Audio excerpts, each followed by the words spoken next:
Así que para mí es un placer estar aquí con ustedes hoy y vamos a comenzar.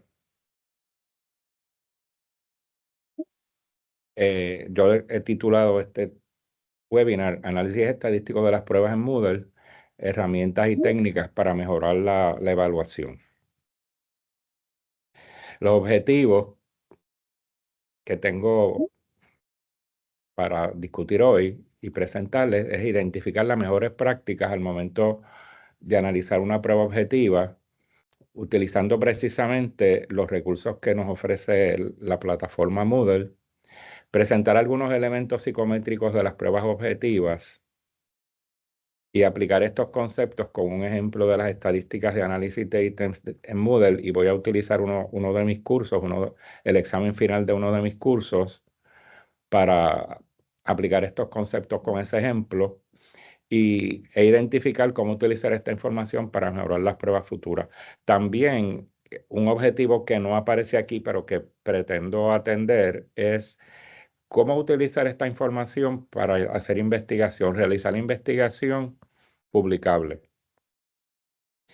Eh, para ver cómo uno tiene acceso al informe estadístico, voy a presentarles un ejemplo de uno de mis cursos. Este es uno de mis cursos en Moodle, Evaluación del Aprendizaje. Fue el semestre pasado y voy a ir a el examen final del curso, ¿verdad? Que lo tengo como parte de uno de los módulos de la clase. Yo tengo montado el curso a base de módulos, ¿verdad? Son 5 módulos y entonces está el examen parcial y el examen final aquí. Pues voy a entrar al examen final. Imaginen que ustedes ya han construido su examen, lo han diseñado y está en Moodle, ¿verdad? Este examen final tiene, creo que son 37 ítems, 34 a 37 ítems. Y cuando usted entra, ¿verdad? Aquí está este menú de acciones, que es la ruedita. Usted lo presiona y aquí aparecen las estadísticas de ese examen. Esas estadísticas se reflejan cuando el examen es de opciones múltiples, cierto, falso, pareo o algún tipo de pregunta que no sea abierta, ¿verdad? Preguntas objetivas. Así que usted va a estadísticas y ahí estaría la información del curso, ¿verdad? El nombre del cuestionario, en este caso examen final, el curso, el FU 3013, sección 4, cuándo se abrió y cuándo se cerró. Y entonces, las personas que tomaron la prueba, el número de intentos, lógicamente usted puede dar más de un intento. Esta prueba solamente tenía un intento.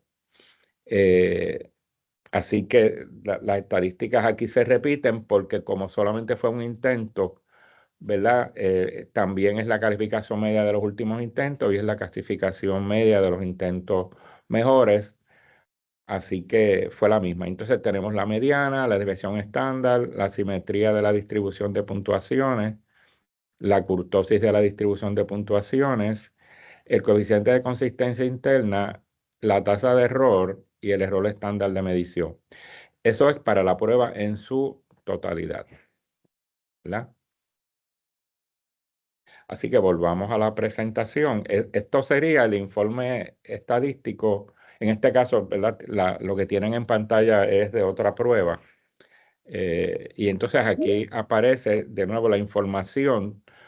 Toda esta información se refiere a la prueba en su totalidad, la evaluación de la prueba en su totalidad. Vamos a discutir cada uno de las estadísticas del examen más adelante, pero es para que vean cómo se vería en Moodle. Y entonces, ese reporte, el cuestionario del examen, ya esa parte superior a la que nos referimos es el resumen de la prueba. Y eso es importante porque hay unas estadísticas muy interesantes que hay que tener en cuenta por si uno necesita, por ejemplo, mejorar la misma. Así que en esa primera parte tenemos el índice de facilidad, que es otra manera de llamarle. En psicometría se utiliza el concepto índice de dificultad, pero ellos decidieron llamarlo, o ¿verdad?, denominarlo como índice de facilidad, la desviación estándar de la prueba completa de la puntuación global, la calificación aleatoria estimada, la ponderación deseada, el peso efectivo, y esas serían las de preguntas, ¿verdad? Las de las preguntas. Y la eficiencia discriminatoria del ítem. Eso es cuando estamos analizando la segunda parte del examen. Esta sería la parte de la prueba en general y estas serían las estadísticas de las preguntas, que en este caso, ¿verdad? Déjenme enseñarles dónde están. Serían estas que están aquí, ¿verdad? El índice de facilidad, la desviación estándar, la calificación aleatoria estimada, la ponderación deseada, el peso efectivo, el índice de discriminación y la eficiencia discriminativa.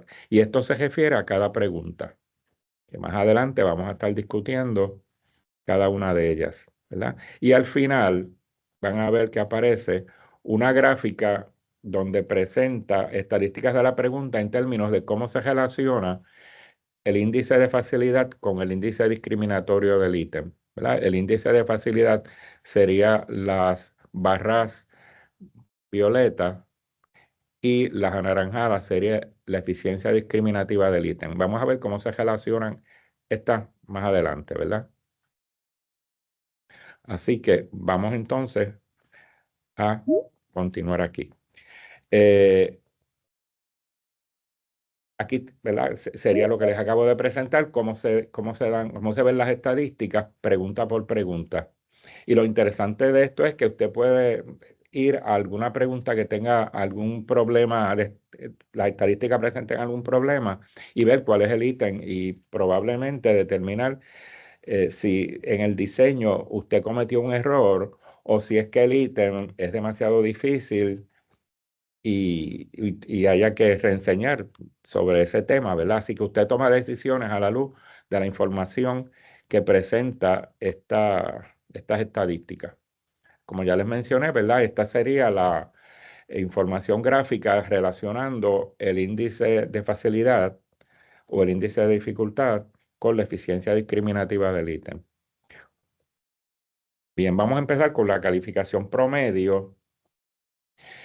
Y en el caso de la prueba en su totalidad, pues es el promedio porcentual de todos los estudiantes. Aquí se promedia, ¿verdad?, las puntuaciones de los estudiantes y se esperaría que en una prueba balanceada es aquella que tiene en su índice de facilidad global una dificultad mediana. Una calificación promedio debe encontrarse entre 50 a 75%. Pero esto es para exámenes discriminantes. Esto es para exámenes discriminantes. ¿Qué es un examen discriminante?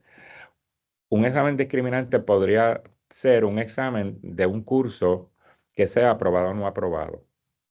Entonces usted tiene que, si es un curso aprobado o no aprobado, lógicamente tiene que discriminar entre los estudiantes de alta habilidad y los de baja habilidad. Así que si este fuese el caso, pues debería estar entre 50 y 75. Otro ejemplo de una prueba discriminante o un examen discriminante es aquel que se utiliza para seleccionar los mejores candidatos. Por ejemplo, una reválida. Las reválidas son pruebas discriminantes y deben tener una psicometría bastante balanceada en términos de todas las estadísticas que se presentan. Por lo tanto, requiere que la calificación promedio del mismo se encuentra entre 50 y 75%, porque valores fuera de estos límites requieren que se analicen las preguntas en términos de su facilidad o dificultad. Si la prueba, el promedio es mayor de 75, pues tendería a ser una prueba fácil. Si fuese menor de 50, tendería a ser una prueba difícil. Así que depende, ¿verdad?, del uso que usted le va a dar a la prueba. En el caso de mis pruebas, en este caso es una prueba final. Lo que se pretende es, en cierta medida, determinar si los estudiantes adquirieron los conocimientos que se supone que adquieran en el curso. Por lo tanto, la prueba no puede ser una prueba tendiendo a lo difícil, sino tendiendo a lo fácil, porque se trabaja desde un concepto más global, ¿verdad? Ese aprendizaje de los aspectos más significativos del curso. Así que no es discriminante la prueba. La mediana de la calificación es la que la mitad de los estudiantes tienen una calificación inferior a ese valor. Bajo ese valor de la mediana se encuentra el 50% de los datos y sobre ese valor el otro 50%. Divide la distribución en dos partes iguales. Es una de las medidas de tendencia central de una distribución. La desviación estándar de la prueba es una medida de la dispersión de las calificaciones alrededor de la media. Y aquí, en este caso, ¿verdad? Es una medida de la variabilidad de las puntuaciones. Intente obtener valores entre 12 y 18% en ese examen. Valores inferiores al 12% sugieren que las calificaciones están demasiado amontonadas. En este caso, valores sobre el 18, que ¿verdad? Están dispersas. En el caso de la prueba que yo, ¿verdad? Tengo aquí, eh, si ustedes se fijan, la calificación promedio del examen fue 90,45, lo que me indica que el examen fue un examen fácil. La mayor parte de los estudiantes obtuvieron notas muy buenas en ese examen. Y la mediana, ¿verdad? Perdón, la mediana fue 100 y la desviación estándar fue 17. O sea, está dentro del alcance razonable de una prueba de mediana dificultad, así que no me tengo que preocupar mucho porque incluso, ¿verdad? No llegó al umbral de 18. Así que estuvo dentro de los parámetros razonables de desviación estándar para la prueba en su totalidad. El sesgo es una medida de la simetría de la distribución. Si es cero, implica que la distribución es perfectamente simétrica, no hay sesgo. Valores positivos indican una cola a la derecha y valores negativos una cola a la izquierda. En este caso, ¿verdad? Una cola a la izquierda, por ejemplo, implicaría que hubo varios estudiantes que obtuvieron puntuaciones bien bajas. Y el problema con un sesgo a la izquierda es que usualmente la media se mueve hacia la izquierda.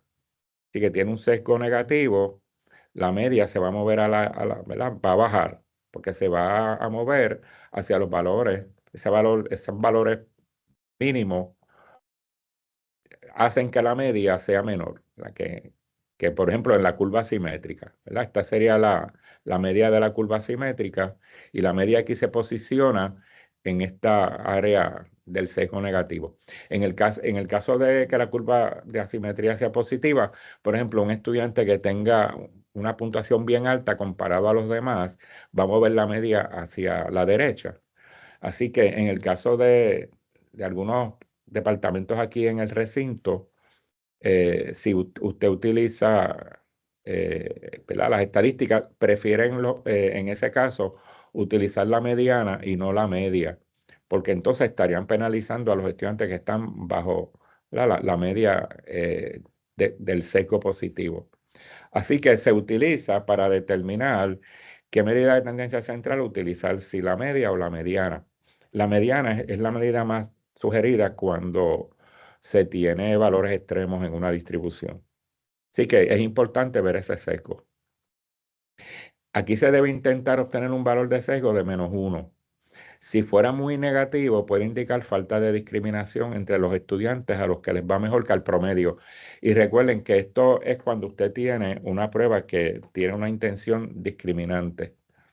Si tiene valores positivos muy grandes, mayores a 1, puede indicar falta de discriminación cerca de esa calificación umbral para pasar o reprobar. Quiere decir que si usted en una prueba discriminante tiene valores mayores a 1, pues tiene que considerar entonces qué medida utilizar, ¿verdad? ¿Qué medida de tendencia central utilizar? Si usted va a hacer una fórmula, crear una fórmula para asignar notas como por ejemplo A, B, C, D o F, pues entonces debe considerar mejor utilizar la mediana que utilizar la media. La kurtosis es una medida que determina el grado de concentración que presentan los valores en esa región central de la distribución. Así que el coeficiente de kurtosis nos ayuda a identificar si existe una gran concentración de valores cerca de la media o lejanos a la media, ¿verdad? En el caso de una distribución normal, como es la del centro y se conoce como una distribución mesocúrtica, eh, ¿verdad? Es lo ideal, pero si nosotros tenemos, por ejemplo, valores bien cerca de la media, pues tendríamos una distribución leptocúrtica, porque, ¿verdad? Los valores estarían concentrados al lado de la media y la frecuencia aquí sería mayor para estos valores. Y en el caso de que se dispersen mucho, que la desviación estándar sea alta, pues tenemos valores bien dispersos de la media, tenemos entonces una distribución platicúltica. En este caso, se trata de obtener un valor entre 0 y 1. Lo ideal, recuerden que esto estamos hablando para esas pruebas que son discriminantes. Un valor mayor que 1 puede indicar que el examen no está discriminando muy bien entre los estudiantes de alta habilidad o los de baja habilidad. ¿Por qué? Porque la discriminación de una prueba se utilizan y se trata de determinar que un ítem es bueno si discrimina entre el grupo de alta habilidad y el grupo de baja habilidad. El grupo de alta habilidad usualmente es el 27% de los estudiantes que obtienen las mejores puntuaciones y el grupo de baja habilidad sería el otro 27% de los estudiantes que obtienen las puntuaciones más bajas. Quiere decir que solamente se trabaja con un 54% de los datos. Hay un 46% ¿verdad? Que no se incluye en ese cálculo. Y entonces, lógicamente, estamos diciendo que un ítem es bueno si discrimina entre estos dos grupos, ¿verdad? Y esa es una medida de cuán bueno es el ítem. Para exámenes discriminantes, volvemos entonces ¿verdad? A hacer la salvedad. Si la intención de una prueba no es discriminante, pues uno no tiene que dejarse llevar por estos parámetros para poder evaluar el ítem, ¿verdad? O la prueba en su totalidad. Así que depende de la intencionalidad de la prueba. En este caso, ¿verdad? Déjenme enseñarles aquí un poco. En este caso, la desviación estándar estuvo bien, la simetría fue negativa, así que hubo uno que otro estudiante que obtuvo puntuaciones bajas, pero la mayoría fue puntuaciones altas, por eso, ¿verdad? Tiene esa simetría negativa. Hubo unas puntuaciones bajas, pero la mayoría se fue a la derecha. Así que fue más o menos este caso, ¿verdad? Déjenme, ¿verdad? Este caso de asimetría negativa, la mayor parte de los estudiantes están con puntuaciones altas, ¿ok? Eh, en el caso de la kurtosis fue 2.5, fue alta, ¿verdad? Así que en este caso, ¿verdad?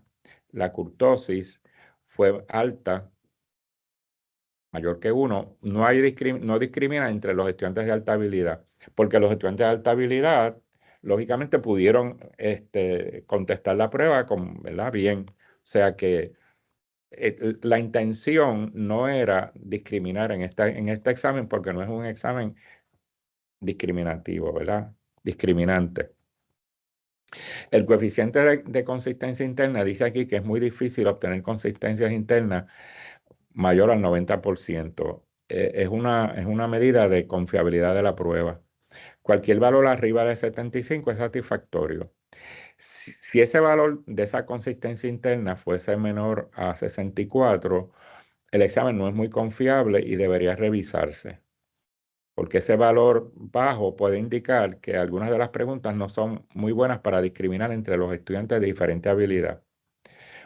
Y por esto, esas diferencias entre las puntuaciones totales están usualmente asociadas al azar.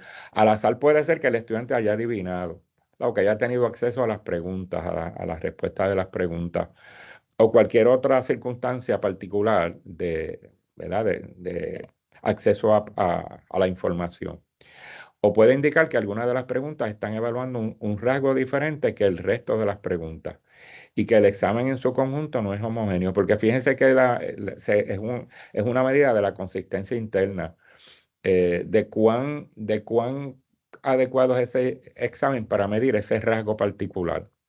Por lo tanto, si fuese bajito, pues estaríamos diciendo que a lo mejor el examen no es muy homogéneo midiendo ese rasgo, ¿verdad? Ese aprendizaje en este caso. Cuando los estudiantes tienden a adivinar, puede disminuir este coeficiente. En el caso de la prueba que yo les estoy, ¿verdad? De este ejemplo que les estoy presentando, el coeficiente de consistencia interna fue 94, casi 95%, o sea, una buena confiabilidad para el examen. Como les digo, el examen es un examen para determinar si los estudiantes adquirieron los conocimientos que debían adquirir en el curso. Además, tengo que señalar que este examen está constituido. Yo hago un examen parcial de unos ejercicios que los incluyo en el examen final. Y esos ejercicios fueron discutidos cuando ¿verdad? Los estudiantes, se discutió el examen parcial, así que el estudiante ya tiene un conocimiento de los primeros 17 ítems del examen, son los mismos. ¿Ok? Así que por eso las puntuaciones altas y la confiabilidad también. Si hay alguna pregunta, pues la pueden hacer. La tasa de error. Esa tasa de error estima el porcentaje de la desviación estándar que se debe a efectos aleatorios en lugar de diferencias genuinas en la habilidad. Quiere decir que aquí podríamos estar considerando en esa tasa de error eh, que los estudiantes estén adivinando, ¿verdad? Cuando contestan el examen o cualquier otro factor, como por ejemplo enfermedad, que el estudiante haya tenido alguna enfermedad, algún percance psicológico que afectó ¿verdad? Su valor real en la prueba. Así que valores de tasa de error superiores al 50% no se deben considerar satisfactorios porque implican que menos de la mitad de la desviación estándar se debe a diferencias en habilidad y que el resto son efectos aleatorios. Quiere decir que si yo tengo una tasa de error de 52, 53, pues puede ser que hay ese por ciento esté explicando diferencias en habilidad entre los estudiantes, pero que el otro 42%, 48% se pueda deber a efectos aleatorios, ¿verdad? Cualquier efecto aleatorio que pueda haber incidido en la puntuación de ese estudiante, que como les dije puede ser aspectos personales del estudiante como por ejemplo ansiedad hacia la prueba, que no se preparó bien, o por otro lado, que tuvo acceso también a las contestaciones. Así que esa tasa de error, vamos a ver en la prueba que tengo aquí, fue 23, ¿verdad? Así que fue buena. O sea, no llegó a la mitad. Hay una pregunta. Eh,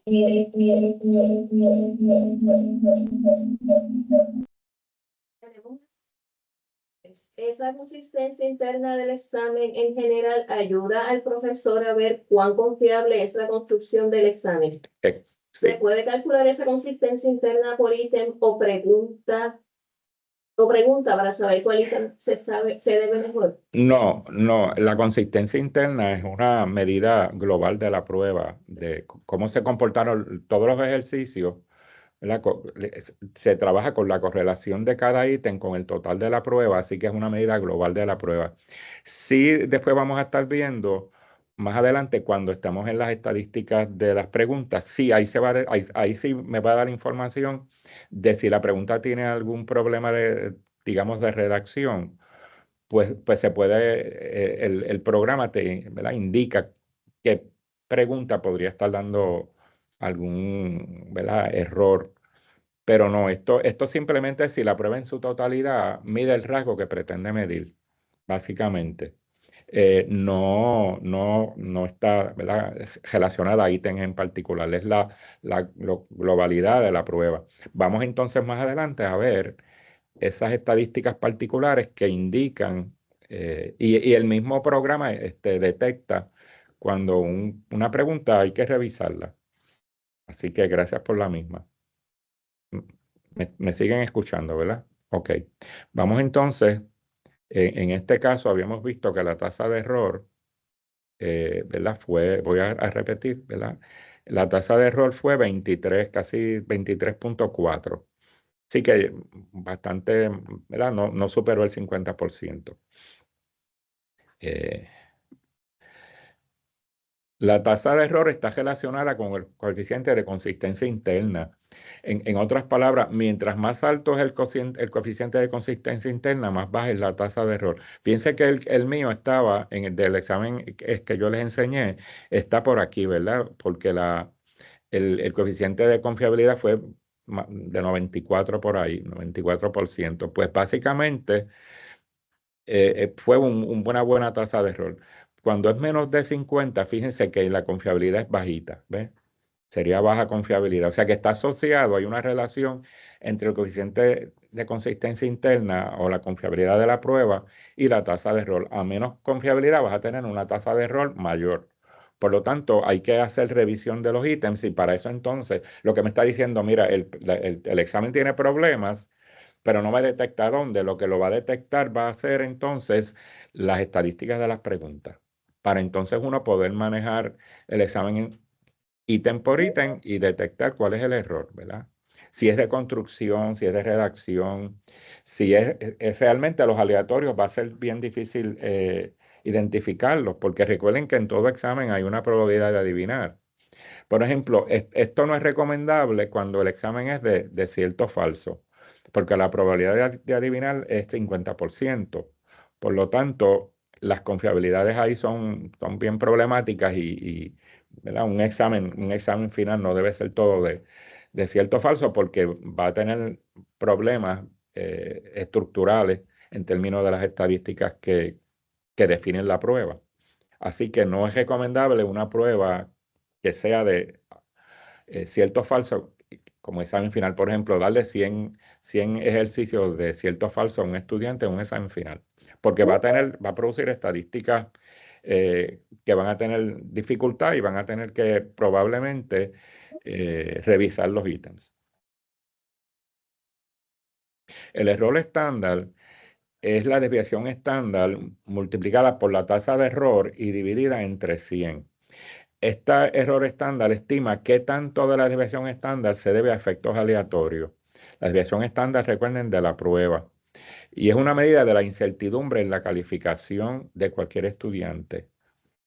Si el mismo estudiante toma otro examen equivalente, su calificación se esperaría que estuviera dentro de más o menos un error estándar de la calificación anterior. Le voy a explicar un poco lo que implica esto, ¿verdad? Por ejemplo, en teoría psicométrica, la puntuación en una prueba, y esta es la fórmula clásica de psicometría, la puntuación que se observa de un estudiante X sub 0 va a ser igual al valor real del estudiante que no conocemos, ¿verdad? Más un componente de error. Quiere decir que si la prueba es perfecta, no tiene error, ¿verdad? El diseño de la prueba es perfecta, pues el valor observado del estudiante, el valor que el estudiante obtuvo en el examen, al ser calificado, va a ser igual a su valor real. Si por otro lado hay un componente de error, ¿verdad? Pues puede ser que el valor observado sea mayor si ese componente de error aportó a la puntuación. Quiere decir que el estudiante, por ejemplo, tuvo acceso a las preguntas y su valor observado fue mayor que su valor real porque ese error aleatorio no lo conocemos y fue que el estudiante tuvo acceso a las preguntas, pues tuvo una puntuación más alta que lo que él hubiese obtenido de no haber tenido acceso a las preguntas.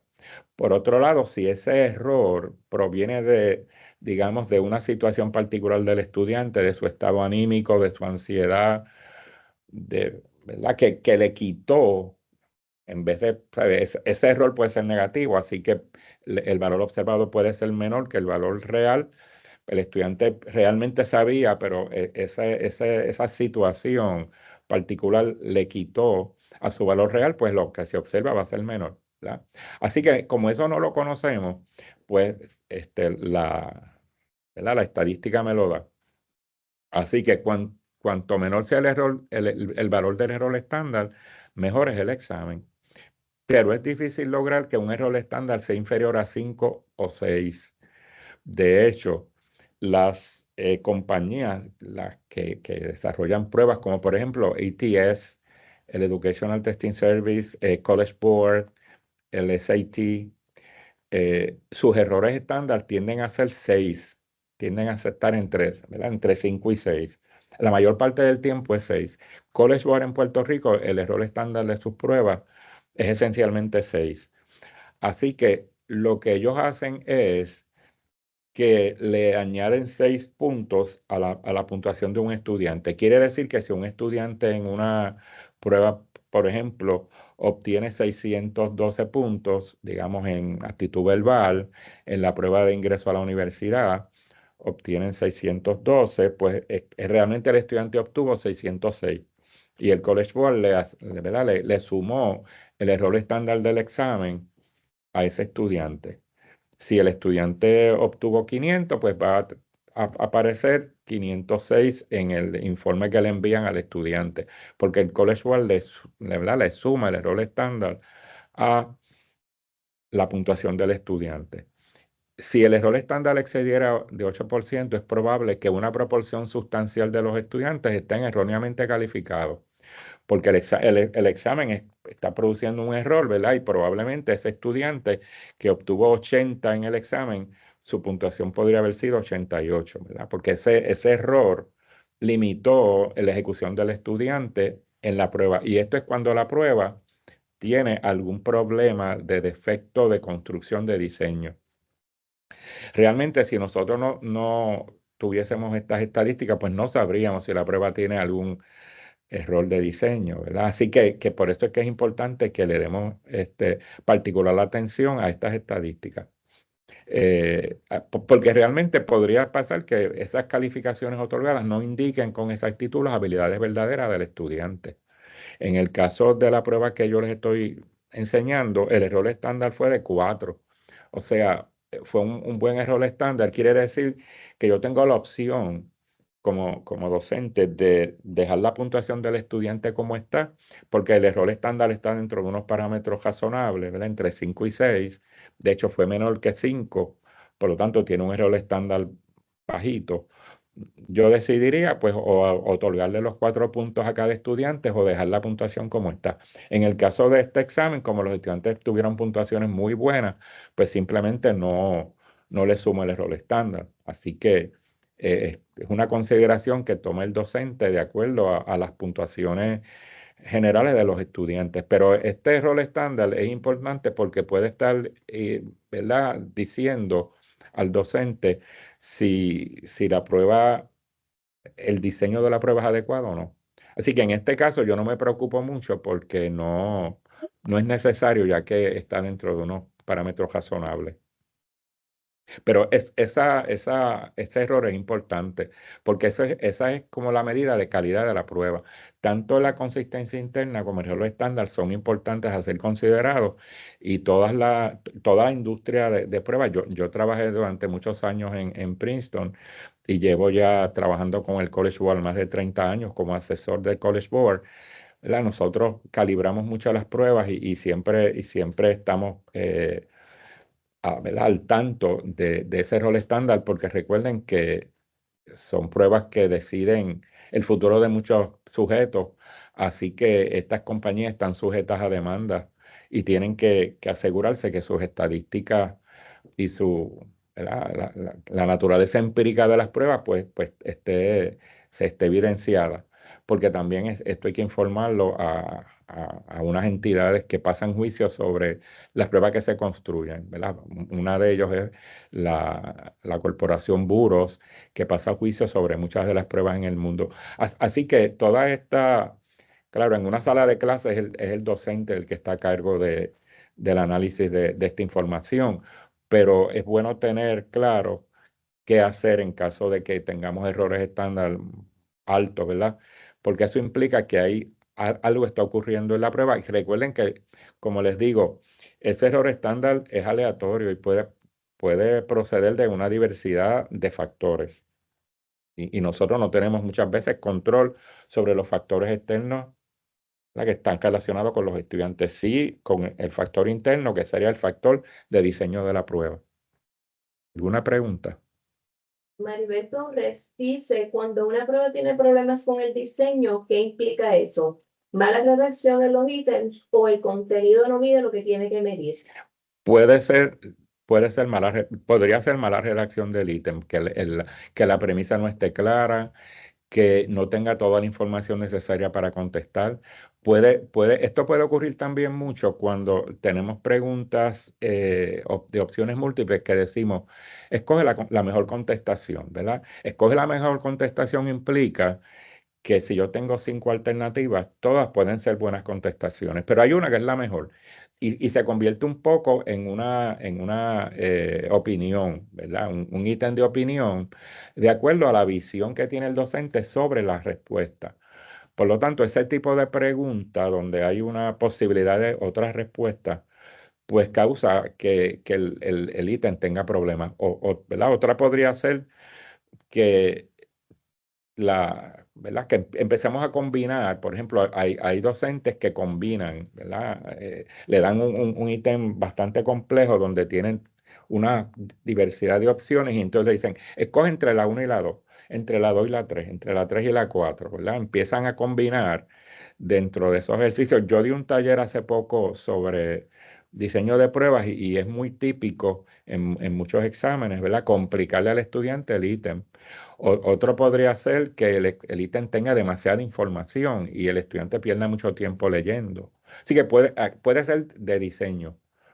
Eh, Uno lee el ítem, ¿verdad? Y trata de ver si es cuestión del diseño del ítem, pero probablemente recuerden que puede venir también ese error de algún aspecto personal del estudiante, que el estudiante no se haya preparado adecuadamente y nosotros no tenemos control de eso. Así que sí puede estar relacionado al ítem o no necesariamente, porque eso es un error, por eso se llama aleatorio, ¿verdad?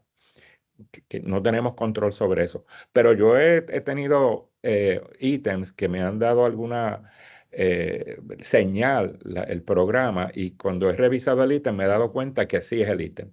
Y lo que hago es que lo arreglo, pero si es problema del ítem, por diseño, lo que hago es que ¿verdad? Le doy el ítem a todo el mundo bien. O sea, tomo esa decisión porque sí me di cuenta que era en el diseño. Y entonces pues decido adjudicarle el puntaje al estudiante, siempre favoreciendo al estudiante. Si es error del examen. Tenemos ¿Cómo es? Vuelve y repítame. pues, Ujú. prueba está por encima de lo visto en clase. O sea, lo que entiendo es que el nivel del examen que sea más difícil es lo que está implicando que el nivel de la prueba, que la dificultad de la prueba sea más difícil de cómo se enseñó en clase. Sí, podría ser, y eso lo va a decir, eso lo vamos a estar viendo en el índice de facilidad del ítem. Eso lo vamos a ver en el índice de facilidad. Si el índice de facilidad, pues como les dije, en una prueba debe ser de dificultad mediana. Lo que se sugiere, ¿verdad? Y lo que dice la literatura es que en una prueba de la sala de clase el índice de dificultad debe ser dificultad media. Por lo tanto, sí eh, ¿verdad? Causal, que le está diciendo que es causado por la dificultad no solo del ítem, sino también de la prueba en su totalidad. Y eso lo vamos a ver cuando estemos en las estadísticas de la prueba. ¿Alguna otra pregunta? Lo que vimos ahora, ¿verdad? En este caso, es todo lo que está con relación a la prueba.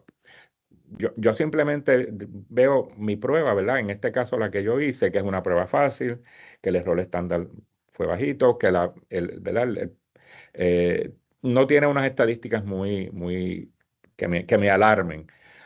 Así que lo que viene ahora, espero ¿verdad? Que se comporte bien. Pero voy a ir entonces a cada una de estas estadísticas, que son las que les voy a presentar ahora, ¿verdad? Así que aquí estarían las estadísticas relacionadas con cada ítem, ¿verdad? Aquí yo tengo cada ítem. En este caso, la prueba tenía 37 ejercicios. Fíjense que hay unos ejercicios que tienen unos colores, ¿verdad? Tienen buenas estadísticas, pero tienen unos colores y voy más adelante a revisarlo. Tengo aquí, por ejemplo, un ejercicio, déjeme ver si lo encuentro, que, por ejemplo, que no tiene índice de discriminación. Si ustedes se fijan, no aparece el índice de discriminación. Quiere decir que cuando yo vea la gráfica, estos ejercicios no tienen el, ¿verdad? La anaranjada. No tiene la anaranjada. Ni este tiene la anaranjada, ni este, ni este. O sea, no hubo discriminación. Le voy a decir por qué no hubo discriminación. Así que vamos ahora a la, las estadísticas de preguntas. En las estadísticas de preguntas tenemos el índice de facilidad o dificultad. En psicometría se conoce como índice de dificultad. Moodle lo llama, ¿verdad? La compañía de Moodle decidió llamarlo índice de facilidad. La desviación estándar del ítem, la calificación aleatoria estimada, la ponderación deseada, el peso efectivo, el índice de discriminación y la eficiencia discriminatoria, ¿verdad? Vamos a comenzar con el índice de facilidad. El índice de facilidad es la puntuación promedio de los estudiantes en el ítem. Básicamente, es qué proporción de los estudiantes o qué por ciento de los estudiantes obtuvo bien ese ítem. Así que si, por ejemplo, yo tengo 20 estudiantes y 10 estudiantes obtuvieron un ítem bien, pues sería 10 entre 20, ¿verdad? Punto 5, o el 50% lo tuvo bien. Si yo tengo 20 estudiantes en una clase y 15 estudiantes lo obtuvo bien, pues sería el 75%. Así que es o la proporción o el promedio, ¿verdad? De los estudiantes en el ítem. La puntuación promedio. Así que si 5% o menos de los estudiantes lo obtuvieron bien, pues ese ítem es extremadamente difícil. O, ¿verdad? Algo está mal con la pregunta. Podría ser en este caso. Si del 6 al 10% lo obtuvo bien, pues es muy difícil el ítem. Extremadamente difícil, difícil. Muy difícil, difícil. Moderadamente difícil. Correcta para el estudiante promedio, ¿verdad? Así es como le llama, de acuerdo a los porcientos, ¿verdad? Bastante fácil entre 66 y 80, fácil entre 81 y 89, entre 90 y 94 muy fácil y entre 95 y 100 extremadamente fácil. El examen debe estar, ¿verdad? Más o menos por aquí, pero lo que sucede es que las industrias que desarrollan pruebas no categorizan su índice de dificultad de esta manera, sino que lo categorizan como el ítem muy fácil, fácil, mediana dificultad y difícil. O sea, ¿verdad? No utilizan esa clasificación. Esto es para Moodle. Muy fácil, fácil, mediana dificultad y difícil. Solamente hay 4 categorizaciones. Como estamos trabajando con Moodle, pues me voy a circunscribir, ¿verdad? A lo que Moodle promueve como interpretación de ese índice de facilidad. Las pruebas deben estar por aquí, ¿verdad? Entre 35 y 65, que es lo correcto para el estudiante promedio. Así que su nivel de dificultad debe estar en esta área. Si está hacia la parte difícil, pues tiene que tomar medidas. Y si está hacia lo fácil, pues no habría problemas, ¿verdad? Porque lo interesante es que no debe ser menor y llegar al extremadamente difícil, muy difícil o difícil. Debe haber ítems extremadamente difíciles, puede haber un ítem muy difícil, pero la mayoría deben encontrarse entre, ¿verdad? Fácil, bastante fácil y mediana dificultad. ¿Ok? Así que cuando uno hace la prueba debe estar balanceada hacia la mediana dificultad. En este caso, pues vimos cómo, ¿verdad? Se dan las estadísticas de las preguntas y vamos a comenzar con la desviación estándar. La desviación estándar, pues como vimos anteriormente, es una medida de la dispersión de calificaciones respecto a la media.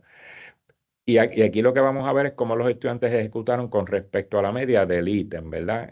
Recuerden que cómo se movió ese ítem aquí en este alcance de dificultad, ¿verdad?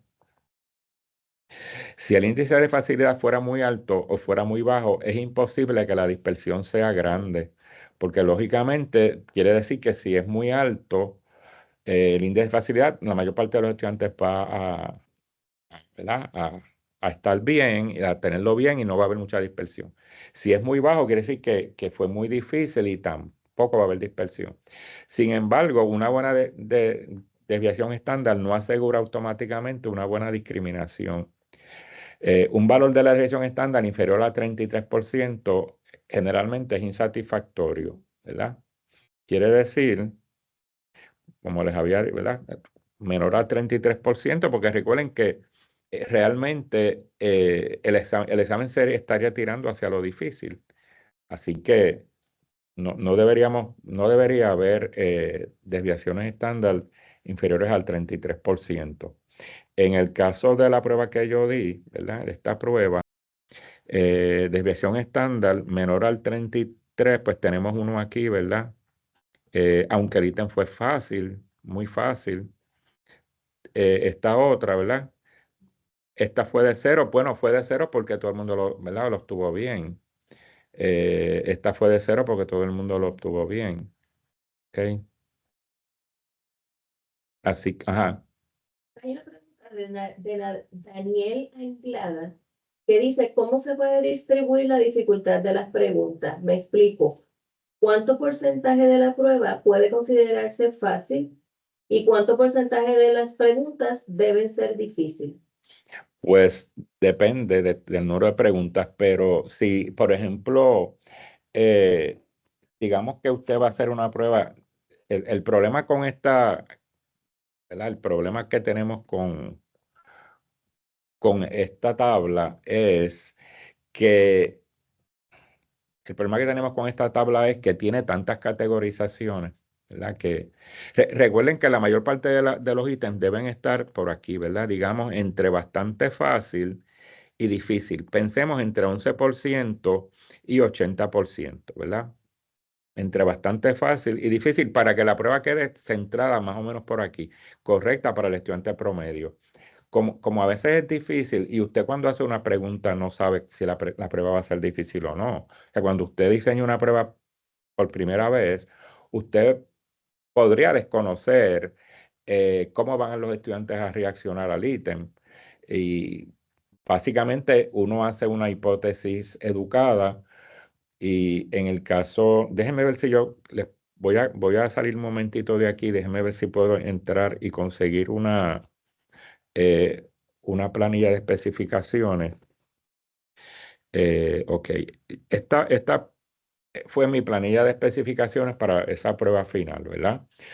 Esencialmente, cuando yo hice este examen, yo siempre preparo una planilla de especificaciones. Esta fue la planilla de especificaciones para ese tipo de examen. Yo lo que hago es que lo desarrollo a base del tema discutido, ¿verdad? En el módulo 1 del objetivo 2. Esta planilla yo se la doy a los estudiantes con estas dos columnas, ¿verdad? Con estas dos columnas previo al examen. Y yo le digo, mire, va a venir tal pregunta del módulo 1, objetivo 2, va a tener aquí todas estas preguntas sobre técnicas de assessment, tipos de evaluación, uso de las técnicas, ¿verdad? El concepto de validez. O sea, yo le doy a los estudiantes todo lo que viene en el examen, ¿verdad? De esas 39 preguntas y dónde se ubica en Moodle, ¿verdad? ¿En qué módulo y qué objetivo? Y básicamente les digo cuál es el nivel de pensamiento que mide esa pregunta de acuerdo a la taxonomía de Bloom. Entonces, esta es la hipótesis razonable que yo hago sobre cómo los estudiantes, ¿verdad? Van a ver el ítem. Si ese ítem lo van a entender que es muy fácil, si va a ser de mediana dificultad. En este caso, yo básicamente identifiqué mis ítems como muy fácil, mediana dificultad, ¿verdad? No hubo ningún ítem que yo los categorice como difíciles. ¿verdad? Cuando yo preparé la planilla. Esto es una hipótesis razonable que yo hago, que es lo que quizás el profesor está diciendo. Y cuando se incorporan los ítems en ese examen, deben ir en un orden ascendente, o sea, de lo más fácil a lo más difícil y después entonces bajar hacia lo fácil, ¿verdad? O sea, que la prueba se trata de diseñar para que empiece en lo fácil, suba a mediana dificultad y termine en, ¿verdad? En lo fácil, mediana dificultad. Porque el examen debe ser de mediana dificultad. ¿Ok? Entonces, esta sería en una de las resultados para una de las secciones. Y aquí yo entonces voy al nivel de dificultad calculado mediante Moodle, ¿verdad? Y veo las que yo pensaba que era muy fácil, resultó ser fácil. Bueno, en el caso de la prueba que yo diseño, yo me voy con 4 niveles de dificultad. Muy fácil, fácil, mediana dificultad y difícil. En este caso, fácil viene después de muy fácil, así que no está, ¿verdad? Muy desubicado el ítem. De fácil, lo próximo es mediana dificultad, así que no está muy desubicado el ítem. Quiere decir que lo que está señalado aquí es porque ese ítem no resultó ser como yo pensaba, pero no me preocupa mucho porque estaba de un nivel al otro, o sea, ¿verdad? No fue una discrepancia muy amplia. En el caso, por ejemplo, de este, que yo dije que era fácil y resultó ser difícil, pues ahí entonces yo digo, bueno, pues déjame ver por qué. Voy a ir al examen en Moodle a ver cuál fue la dificultad realmente, ¿verdad? Y yo sí detecté una dificultad en el ejercicio. Como detecté una dificultad en el ejercicio, lo que hice fue que para el próximo administración hice un cambio en la pregunta, porque sí encontré que había uno de los eh, opciones que les causó confusión a los estudiantes y lo eliminé, ¿verdad?, del examen. Así que yo aquí encontré una discrepancia mayor porque fue de fácil a difícil. En el caso aquí de mediana dificultad difícil, pues es lo próximo después de mediana dificultad, ¿verdad? Y el concepto de validez concurrente para los estudiantes se les hacía difícil entenderlo. Así que el ítem está bien, pero entonces en los próximos cursos, próximas secciones, pues quizás explicar un poco mejor, con mejores ejemplos o con más ejemplos, lo que es validez concurrente de una prueba. Porque quizás el ejemplo del examen no fue el mejor. Así que me ayuda a mí a sintonizarme no solamente en la redacción de la prueba, sino también en los ejemplos que le voy a traer al estudiante para que pueda entender el concepto mejor, ¿verdad? Esto de pruebas referidas a normas fue otro aspecto difícil, aunque realmente fue de mediana dificultad difícil, que es la categoría que viene después de mediana dificultad. Pero aún así, reviso la prueba y trato de ver si fue como parte de un error en el examen o en la pregunta, o que el material realmente es difícil y entonces tratar de buscar, ¿verdad? Porque a lo mejor el ejemplo que le di en el examen no, ¿verdad? Le causó confusión. Así que lo hago básicamente esos serían los más, ¿verdad? Y este otro, que fue de fácil a difícil, pues este fue una discrepancia mayor porque fue ¿verdad? De un nivel y pasando por el mediana dificultad llegó a difícil. Y es que realmente en ese caso la taxonomía de objetivos en este ejemplo no era la que usualmente trabajamos en clase, que era la taxonomía de Bloom, sino que me moví en el examen a la taxonomía de Norman Webb y aunque se discutió, es una taxonomía bien complicada para que los estudiantes entiendan porque se va de 6 niveles a 4, ¿verdad? Y entonces un poco colapsa e incluye dentro de su nivel objetivos de otro, ¿verdad? Que cuando uno va, por ejemplo, de los 6 niveles de Benjamin Bloom, a 4 niveles de Norman Webb, pues un poco Norman Webb coge, digamos, 2 niveles de Bloom en uno, 3 niveles de Bloom en otro, y entonces complica un poco la cosa. Así que sí, entonces, pues hice arreglos en la parte didáctica de cómo yo iba a trabajar con los objetivos de Norman Webb. Pero básicamente, ¿verdad? No tuve mayores problemas con la prueba. Así que mi sugerencia es, profesor, que trabaje sí, asignándole un nivel de dificultad particular a la prueba a cada ítem, ¿verdad? Y entonces cuando usted lo calcule en Moodle, pues haga el pareo y vea si usted está haciendo esa hipótesis de una manera razonable. Y si ve esas discrepancias, pues entonces eh, ir a la prueba. Pero vamos a ver cómo ¿verdad? En el informe de Moodle le puede indicar problemas con los ítems. ¿Hay alguna otra? En otras palabras, sí es bueno que lo haga porque en la prueba hay que organizarla de lo más fácil a lo más difícil y después volver a bajar, ¿verdad? O sea que si usted tiene, digamos, pero no hay un por ciento, no hay un por ciento. Podríamos decir que el por ciento mayor debería estar en mediana dificultad. Así que si son cuatro, pues quizá, no sé, un 40% en mediana dificultad y el otro 60%, pues 20, ¿verdad? 20 y 20. Podría, ¿verdad? Razonablemente pensar en cuatro niveles. Ya con tantos niveles, pues es un poco más complicado. Juicio, ninguno fue redactado en forma difícil. Redactar un ítem difícil implicaría un proceso antipedagógico. No creo. No creo, porque sí debe haber alguno que otro ítem difícil. Eh, Fíjense que salió difícil el ítem. O sea, yo no lo vi difícil, pero más sin embargo para los estudiantes lo fue.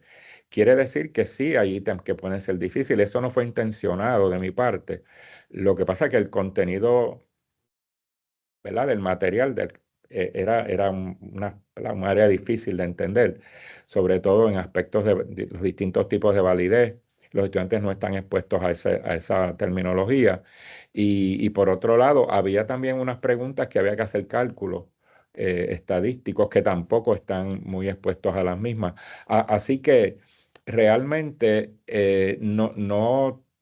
yo no hago ítems con la intención de que sea difícil. Puede ser que la pregunta termine siendo difícil para el estudiante, pero en mis pruebas no tengo la intencionalidad de hacer una pregunta difícil. Eh, Porque como les digo, no es yo trabajo con el College Board, ¿verdad? De asesor y yo soy el que hago la prueba de reválida de maestro. Bueno, pues ahí tiene que haber ítems difíciles porque ¿verdad? Un examen discriminante. Por lo tanto, tiene que haber preguntas difíciles y generalmente las preguntas difíciles las redacto yo, porque es que ¿verdad? La prueba los requiere, pero en mi sala de clases no hago preguntas difíciles, porque realmente si el estudiante, mi visión es que si yo expliqué bien el material, si los estudiantes entendieron el material cuando yo lo estaba explicando, porque yo hago una diversidad de ejercicios y actividades en el salón para asegurarme que los estudiantes están aplicando el contenido y lo hacen bien. Eh, no, entiendo que las preguntas no van a pasar de mayor, ¿verdad? Dificultad media. Muy fácil y de dificultad media. Trato de mantenerme en dificultad media para que el examen en general porque el examen en general debe ser dificultad media tendiendo a fácil, no a difícil, como fue este examen. Y se calcula, ¿verdad? Yo puedo calcular, yo les enseño a los estudiantes cómo calcular la dificultad total de la prueba. Así que no lo hago intencionalmente.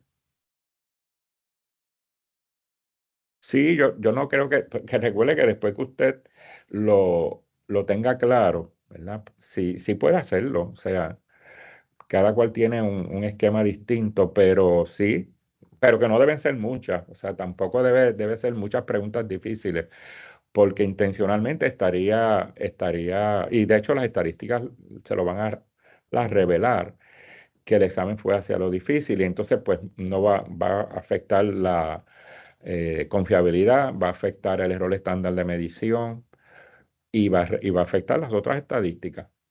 Si usted, ¿verdad?, hace preguntas muy difíciles, lógicamente, entendiendo que la mayoría de los estudiantes no la pueden contestar o que un por ciento bien bajito de los estudiantes la van a contestar bien, pues va a tener una distribución sesgada, ¿verdad? Y producir estadísticas que no están de acuerdo a los parámetros razonables de lo que una prueba debe revelar. ¿Alguna otra? Ok. Aquí habíamos hablado ¿verdad? Ya habíamos hablado de la reacción estándar. La calificación, calificación aleatoria estimada es el promedio de calificación que se esperaría que los estudiantes obtuvieran por una adivinancia aleatoria de la pregunta. Los puntajes por adivinanza aleatoria solamente están disponibles para las preguntas que usan algún tipo de opción múltiple. Y aquí vamos a estar viendo que en el caso de el examen que yo ofrecí son creo que 5 alternativas. Por lo tanto, ese promedio de calificación es un 20%, ¿verdad? Porque es el por ciento que tiene el estudiante de adivinar, si fuese a adivinar de manera aleatoria. Valores arriba del 40% son insatisfactorios y demuestran que las preguntas, por ejemplo, de cierto o falso, deben emplearse muy mesuradamente, porque realmente ahí la calificación aleatoria es 0.5 o 50%. En el caso, ¿verdad? Aquí la calificación aleatoria estimada, como todos los ejercicios fueron de 5 opciones, pues es el 20%. Si usted, por ejemplo, la da de 4, sería 25%. Si tiene 3 opciones, pues sería 33%, ¿verdad? 33.33%. No debe haber exámenes de menos de 3 opciones ni más de 5. O sea, un examen razonable de opciones múltiples debe ser de 5 opciones, ¿verdad? Por donde el estudiante tiene un 20% de probabilidad de adivinar. Y esa es la calificación aleatoria estimada, ¿verdad? Si ustedes se fijan, todos los ítems son 20%. No se debe hacer un examen donde algunos ítems tengan 4 alternativas y otros 5. O todos de 4 o todos de 5. ¿Por qué? Porque esa calificación aleatoria estimada le va a afectar la confiabilidad de la prueba, porque va a haber mucha variabilidad si son de distintas, ¿verdad? De opciones. Igual que tampoco mezclen un examen eh, de opciones múltiples con un examen de pareo junto, o incluyan también ítems de ciertos falsos dentro del cuestionario. Lo que usted debe hacer es que los separa. O sea, separa los ítems de opciones múltiples de los ítems de verdadero falso, de los ítems de pareo o de cualquier otro ítem que Moodle pueda corregir. No lo mezcle todo porque si no va a tener una inconsistencia tremenda en las estadísticas. Así que haga estadísticas separadas ¿verdad? Haga 3 cuestionarios distintos si fuese ese el caso, pero no los mezclen porque van a tener unas estadísticas inconsistentes, una inconsistencia increíble. O sea, todo debe ser, ¿verdad? Igual. ¿Ok? ¿Alguna otra pregunta? Pues la calificación aleatoria estimada pues dependerá del tipo de ítem que usted redactó y básicamente está dado por el número de respuestas, ¿verdad? Es la proporción. Si son 4, pues un 25% de probabilidad. Si son 5, un 20%. Así que se debe mantener entre 4 o 5 opciones. Trate de no utilizar, y esto yo lo menciono en el webinar de diseño de pruebas, no utilizar todas las anteriores o ninguna de las anteriores en la medida que sea posible, porque no son adecuadas, ¿verdad? Para este tipo de ejercicio. La ponderación deseada o peso de la pregunta es un porcentaje del puntaje general. Quiere decir que en este caso, eso se da a base de esta que está aquí. En este caso, la ponderación, el puntaje general de la prueba es, eh, creo que era, déjenme cotejar aquí un momentito. En este caso eran 39, creo que eran. Déjenme cotejar. Sí, en este caso era el porcentaje total. O sea, si el examen tiene un valor, en este caso, ¿verdad? Son 37. 37 ejercicios, eh,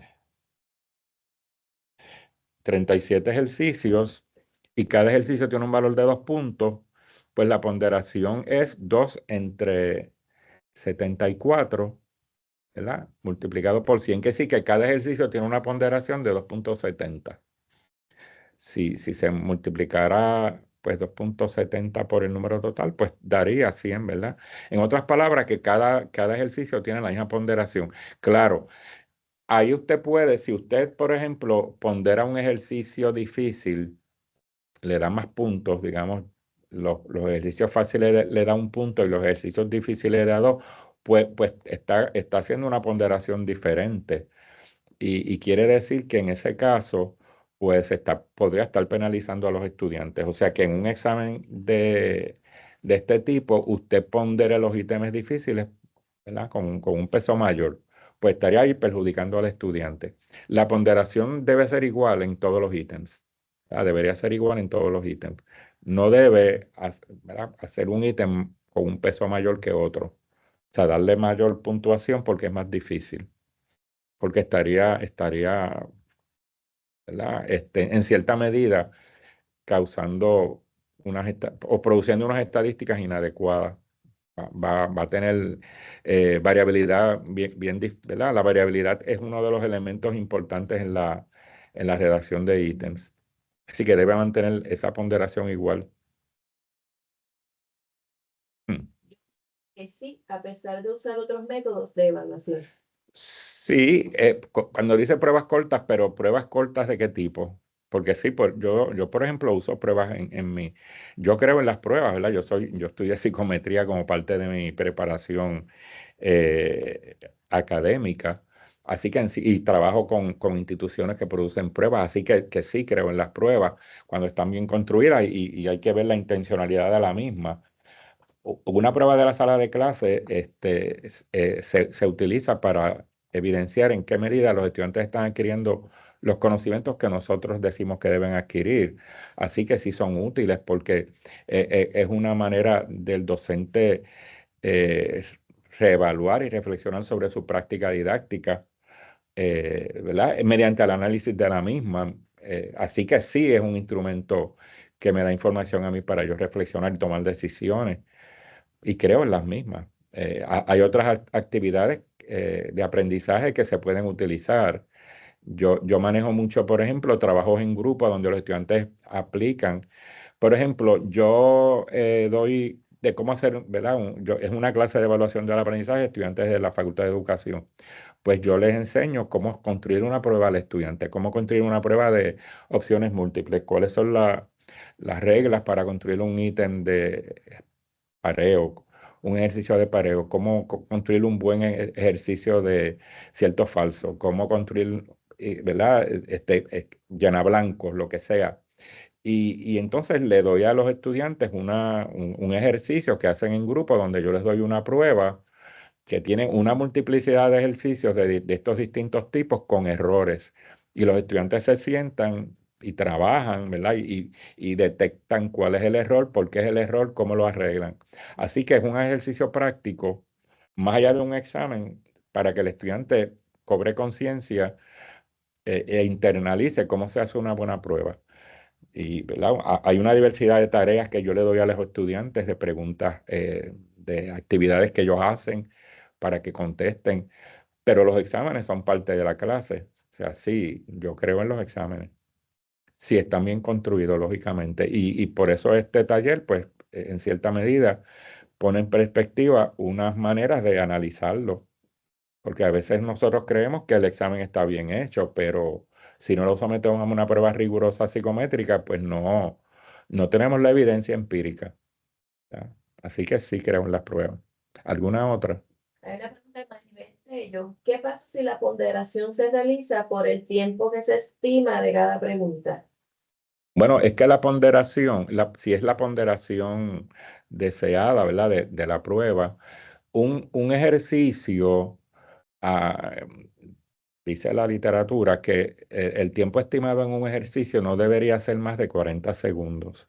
40 segundos es un tiempo razonable para un estudiante, ¿verdad?, promedio contestar un ejercicio. Sí hay que considerar los acomodos razonables, ¿verdad? Los acomodos razonables pues requieren que se le extienda el tiempo al estudiante porque tiene alguna necesidad particular y por eso pues se le da el acomodo. pero no debe pasar de 40 segundos el tiempo estimado. Pero pues el estudiante que quizás tenga problemas de lectura o cualquier otro problema que impida que ejecute bien en la prueba, pues se le tiene que extender el tiempo. Así que eso hay que considerarlo también. Pero aquí la ponderación deseada es la puntuación que usted le da a cada ejercicio dentro de la prueba. Si es una prueba como por ejemplo de este tipo, que todas las pruebas de opciones múltiples, pues todos los ejercicios deben tener el mismo, ¿verdad? La mismo puntaje. En este caso era 2 puntos por cada uno. Y por eso es igual. Si son diferentes, pues lógicamente va a variar, ¿verdad? Esa ponderación deseada. Por eso es que les indico que si usted ha hecho un examen que tiene una diversidad de ejercicios dentro de la prueba, que lo separe. Porque si la ponderación deseada cambia, le va a cambiar las estadísticas. Igual que ¿verdad? La calificación aleatoria estimada también le va a cambiar las estadísticas. Porque, por ejemplo, en el caso de una opción múltiple, con 5 es 20, pero en caso de un cierto o falso, la calificación aleatoria estimada es 50. Si el estudiante tiene un 50% de probabilidad de adivinar. Si hay muchos ítems ahí de cierto o falso, pues le va a afectar la confiabilidad de la prueba.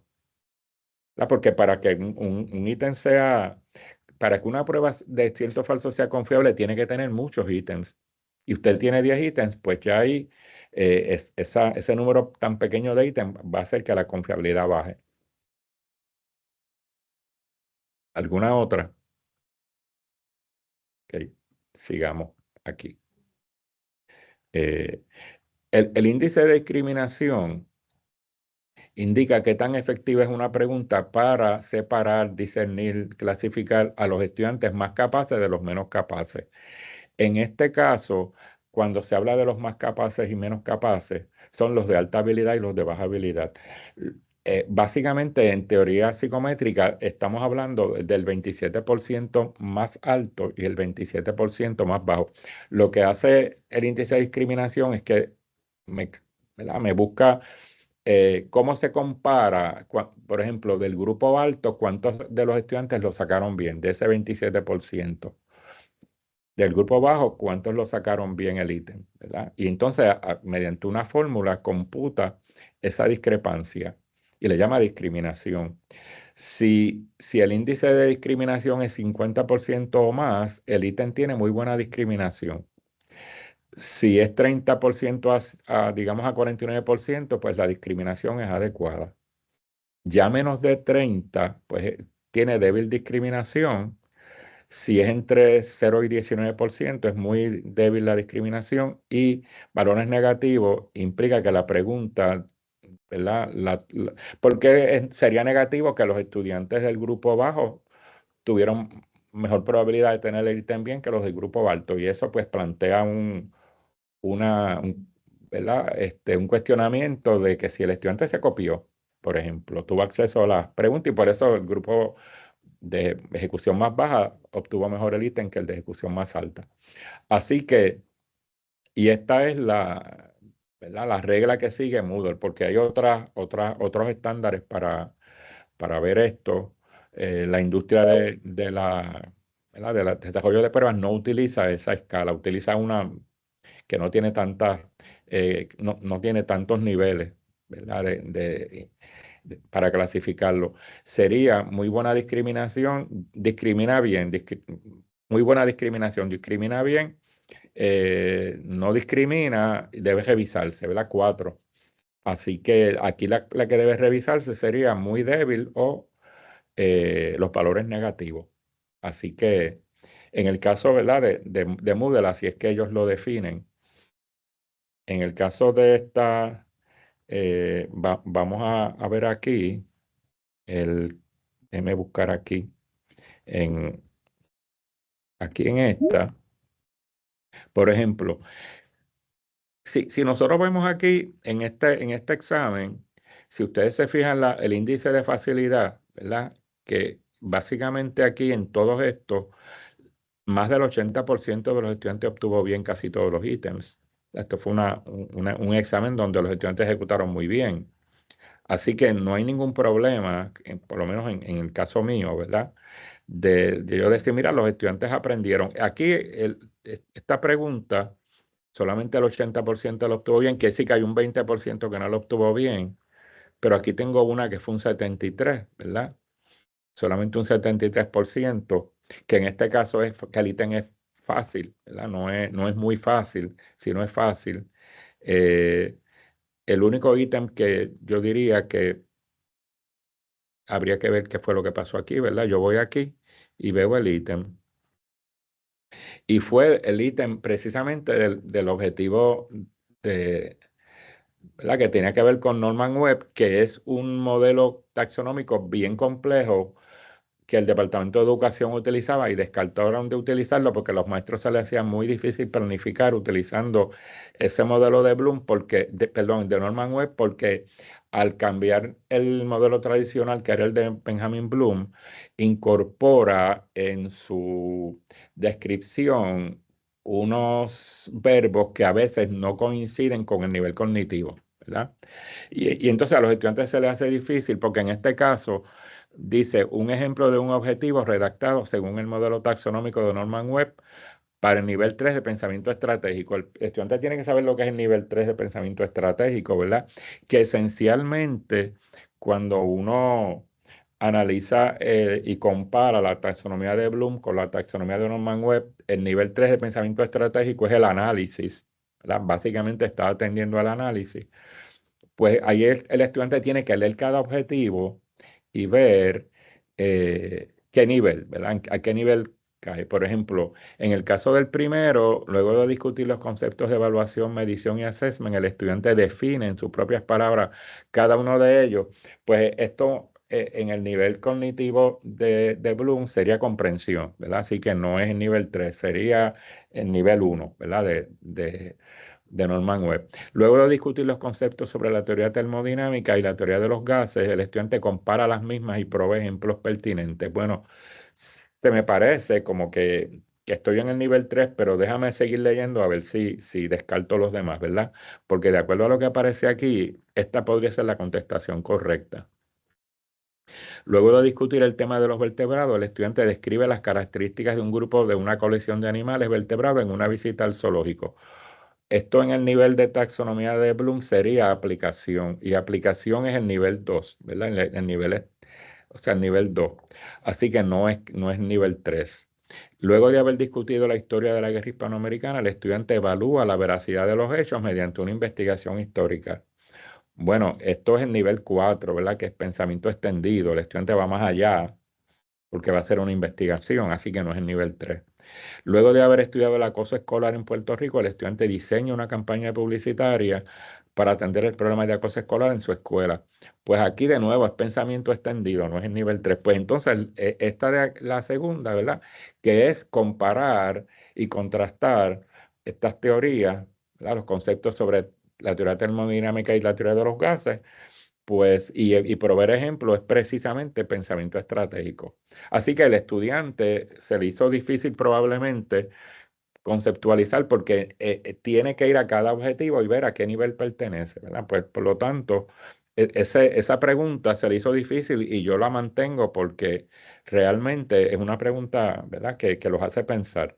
Por eso solamente el 73% obtuvo bien la pregunta. Así que básicamente ¿verdad? Me lleva a mí entonces a ver el examen y a hacer el análisis utilizando, en este caso, el índice de facilidad, ¿verdad? El índice de facilidad y me percaté de este porque fue el que menos probabilidad tuvieron de contestar.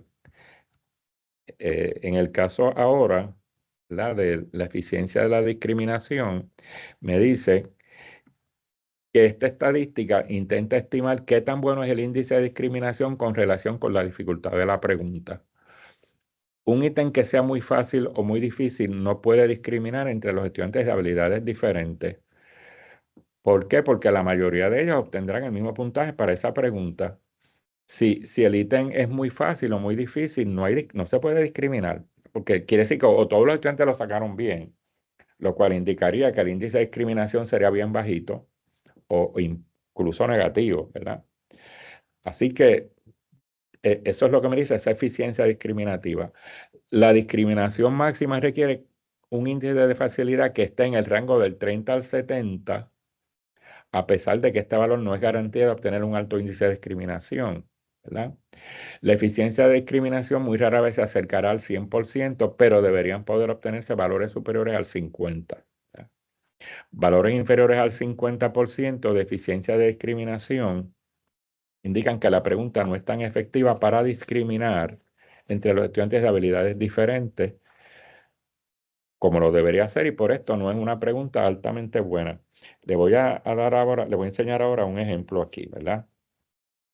En el caso de que tenemos aquí, si es 50 o superior, tiene muy buena discriminación, ¿verdad? Esa eficiencia de discriminación. Y adecuada entre 30 y 50. Ya menos de 30, pues tenemos problemas, ¿verdad? Y lógicamente, si volvemos, si la pregunta, si esa eficiencia discriminativa es negativa, quiere decir que los estudiantes del nivel bajo pudieron contestar el ítem con una probabilidad mayor que los estudiantes del nivel alto, ¿verdad? Así que eso no es de esperar. Así que vamos a ver esa eficiencia discriminativa en el examen que yo, ¿verdad?, tengo aquí. Y esa estaría, ¿verdad?, aquí. La eficiencia discriminativa. Si ustedes se fijan, el examen tiene buena eficiencia discriminativa. Lógicamente, aquí tengo un ítem que no cumple, ¿verdad?, con ese parámetro de que sea. Bueno, en este caso es menor de 30, así que es débil discriminación, ¿verdad? En este caso está adecuada y todas las demás fueron adecuadas. Este no aparece porque todo el mundo ¿verdad?, lo obtuvo bien. Así que no se puede computar porque todo el mundo obtuvo bien el ítem. No hay manera de buscar si discriminó o no. Pero básicamente todos los ítems discriminan bien, tienen buena eficiencia discriminativa, excepto aquellos ítems en que todo el mundo obtuvo bien el ejercicio, ¿verdad? Y hay uno que es negativo, ¿ok? Y este que está aquí. Este que está aquí es negativo. Tengo unos ítems que no discriminan bien, pero es porque la mayoría de los estudiantes también obtuvo bien el ejercicio. Ahora vamos a ver este que obtuvo una discriminación negativa, ¿verdad? Y que fíjense, perdón, fíjense que, no sé si, déjenme volver a las estadísticas que me saliría ahí. Fíjense que aquí en ese ítem que está negativo, que es este, ¿verdad?, aparece el ítem resaltado con un color. ¿Verdad? El programador detectó una anomalía con ese ítem en términos estadísticos, ¿verdad? Y aquí hay otro, ¿verdad? Y aquí hay otro que es negativo. Así que detecta estos dos ítems. En este caso, el 87% obtuvo bien el ejercicio, ¿verdad? Eh, Vamos a ver cuál es. Bueno, dice, era casi una definición de lo que es índice de discriminación de un ítem. Esta era la definición de índice de discriminación. Me dice, ¿cuán fácil o difícil es un ítem en una prueba? No, ese es ese es el índice de dificultad. Si un ítem está bien redactado en una prueba, ¿cuán comparable es ese ítem entre dos grupos de diferente habilidad? Es el grado en que ese ítem mide el constructo que se pretende medir. El índice es la correlación de ese ítem con la totalidad de la prueba. No, porque esto tiene otro nombre, ¿verdad? Correlación punto biserial.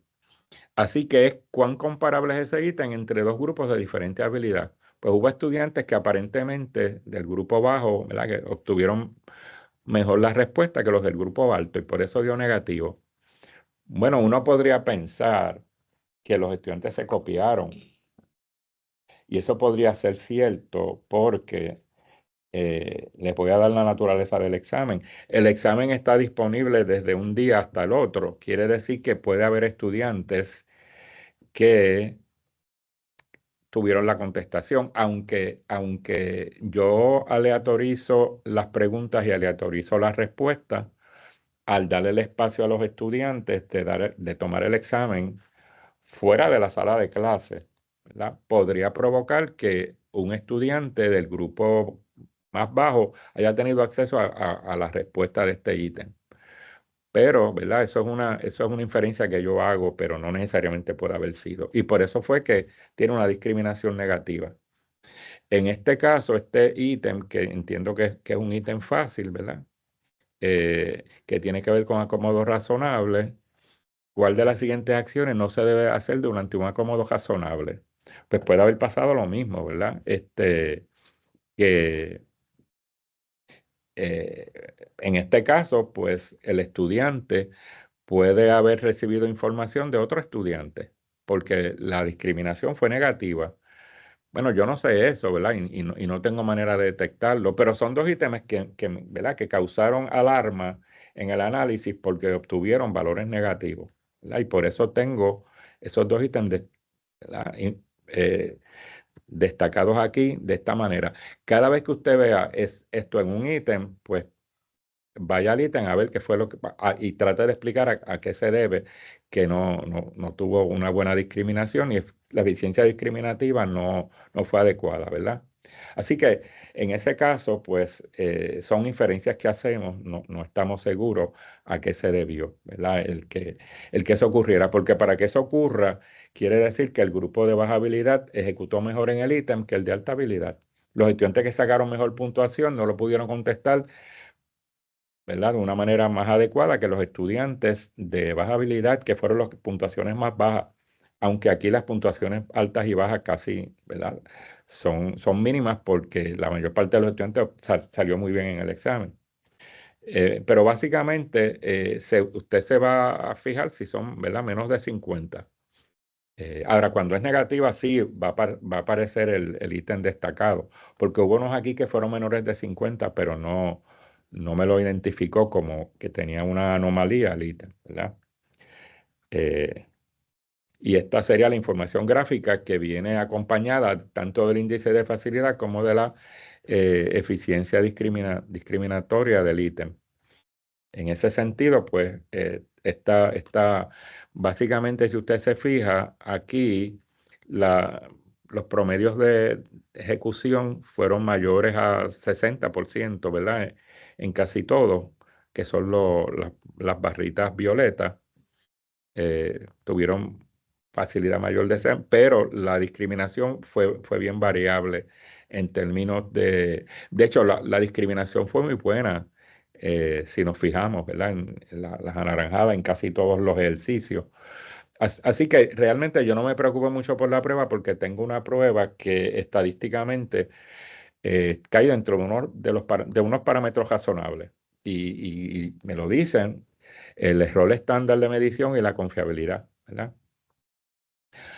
Aquí hay yo les voy si hay alguna pregunta, pero aquí hay algunas referencias cuando les envíen la presentación, pues la van a tener. Pero quería también, antes de que haya preguntas, ¿verdad? O quería saber si hay preguntas primero para enseñarles entonces otra aplicación que se le puede dar a esto. Si no hay preguntas, voy a enseñarles cómo utilizamos, cómo se puede utilizar la información de el análisis estadístico de prueba en investigación para publicación.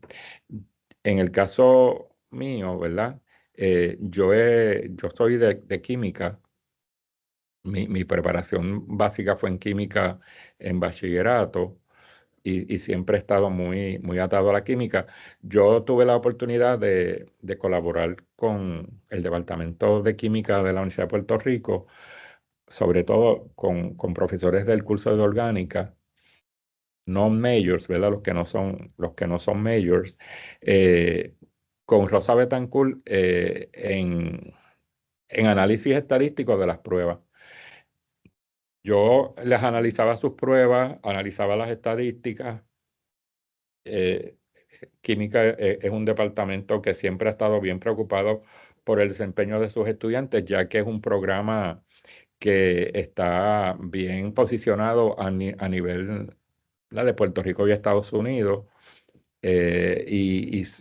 Pues sus estudiantes salen muy bien en las pruebas, eh, ¿verdad? Que da la American Chemical Society, y nos dedicamos a hacer análisis de las pruebas sobre algunos de los temas que ellos consideraban, los profesores de orgánica consideraban que podrían ser difíciles para los estudiantes. Y uno de ellos era las estructuras de resonancia.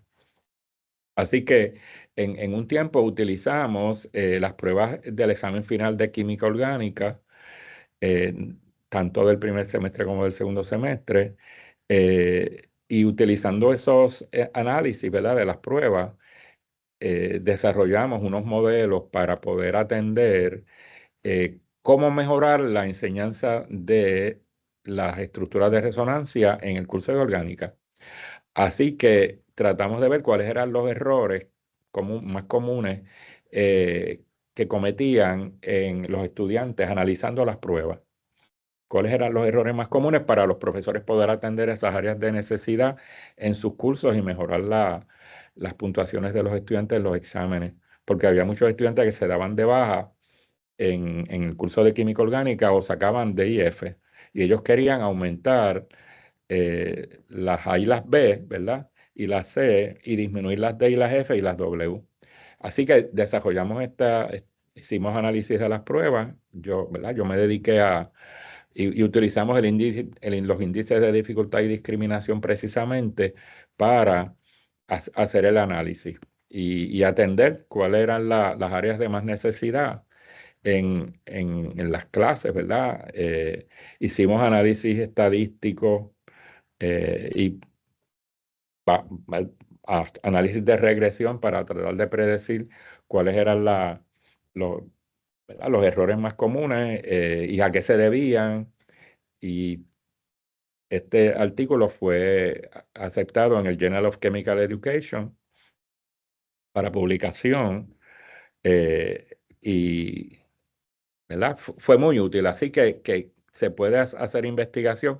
Este sería otro artículo que se publicó no hace tanto, ¿verdad? También con Rosa Betancourt y Lorel Muñoz de Química Orgánica. Y aquí se trabajaron los objetivos terminales del curso de orgánica. Se discutieron cuáles eran los objetivos más importantes ¿verdad? Que eran estos 9 objetivos para trabajar el curso, y cuáles de estos eran los que predicen mejor, cuáles de estos objetivos predicen mejor el aprovechamiento o la adquisición de conocimiento en el curso de orgánica medido a través de las pruebas y de nuevo los exámenes finales. Esto fue otro cohorte de estudiantes y se trabajaron varios años, ¿verdad? Fue una muestra bastante grande. Y básicamente proviene toda la información del análisis de las pruebas.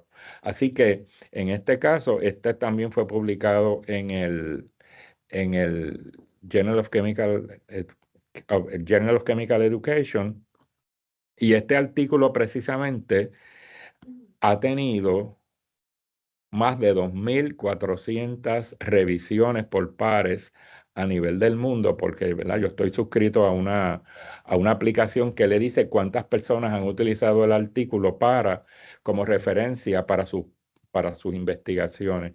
Porque la estadística de este artículo es muy sofisticada, ¿verdad? Bastante. El modelo estadístico, el modelo metodológico utilizado fue muy, muy certero en detectar cuáles fueron los objetivos que mejor explican el aprovechamiento y el entendimiento de los estudiantes de esos conceptos de química orgánica importantes. Así que les estoy, ¿verdad?, indicando que en este caso el análisis de prueba puede ser un incentivo para ustedes para publicar. O sea ¿verdad? Uno podría pensar que no, pero sí, ¿verdad? Si ustedes tienen alguna idea que en sus cursos, en sus disciplinas, que quieran mejorar la enseñanza, pues es un buen recurso que pueden utilizar para someter proyectos de investigación y hacer publicaciones. Y si tienen alguna necesidad, pues me pueden consultar, ¿verdad? Yo estoy disponible para asesorarlos y ayudarlos. Con esto yo entiendo que finalizo mi presentación, así que déjame ver si encuentro, yo no sé dónde está ahora. Ok, Teams, no, como que no veo Teams aquí.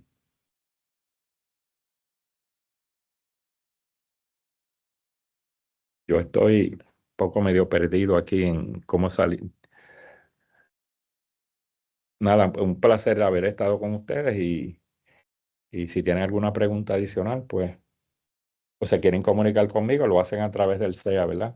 Mi correo electrónico es julio.rodriguez19 @upr.edu.